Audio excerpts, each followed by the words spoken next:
चलता हूँ और इनको लेकर दरिया के किनारे पहुँच गया। दरिया पर पहुँच कर बेहज़ाद ने कहा, इस शहर का रास्ता इस दरिया के तह में है, आप दरिया में छलांग लगा दीजिए। दरिया के तह में पहुँच कर आप वहाँ खड़े हो जाएंगे और 100 तक गिनिएगा। 100 तक गिनने के बाद दरिया के तह में एक दरवाज़ा खुलेगा और आप इस शहर में दाखिल हो जाएंगे। बेवकूफ़ बादशाह दरिया में छलांग लगाने को तैयार हो गया, लेकिन चालाक दुकानदार ने कहा, ठहरिए, ये झूठ बोल रहा है, अगर ये सच्चा है तो पहले ये खुद छलांग लगाए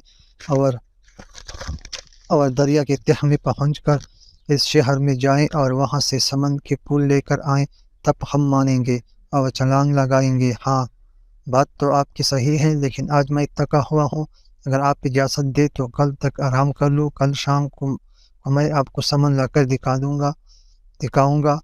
बेहज़ाद ने कहा। वो दोनों मान गए, सब वापस आए। बेहज़ाद घर गया। चंदन ने उंगली काटकर खून की बूंदें टपकाई तो और समन के पुल बन गए। बेहज़ाद ने सोने के और सेके भी फूलों के साथ लिए जो वो देव के मकान से अपने साथ लाया था, और दरिया पर पहुंच गया।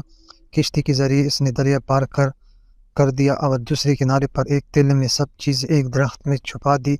ये काम करके वो घर वापस आ गए। अगले दिन शाम को सब लोग दरिया के किनारे जमा हो गए। बेहज़ाद ने इन्हें किनारे पर इंतज़ार करने को कहा और दरिया में छलांग लगा दी।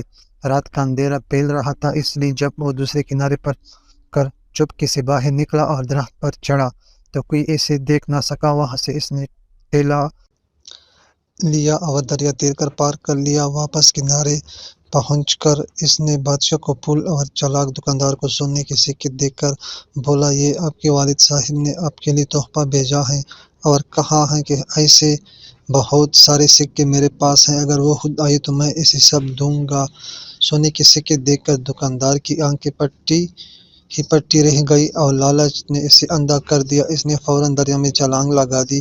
बादशाह भला क्यों पीछे रहता, वो भी कूद पड़ा। दरिया के किनारे खड़े लोगों ने बहुत इंतजार किया, लेकिन दोनों वापस न आए। थोड़े दिनों के बाद दोनों की लाशें पानी में तैरती हुई मिली। इस तरह बादशाह को अपनी बेवकूफ़ी और दुकानदार को अपनी चालाकी की सज़ा मिल गई। इसके बाद बेहज़ाद की ज़िंदगी हंस से खुशी गुजरने लगी। दोस्तों, कैसी लगी ये कहानी, कमेंट सेक्शन में अपना राय दीजिए और चैनल को सब्सक्राइब करें और बेल आइकन को दबाएं ताकि हमारी नई आने वाली कहानी की नोटिफिकेशन आपको मिलता रहे।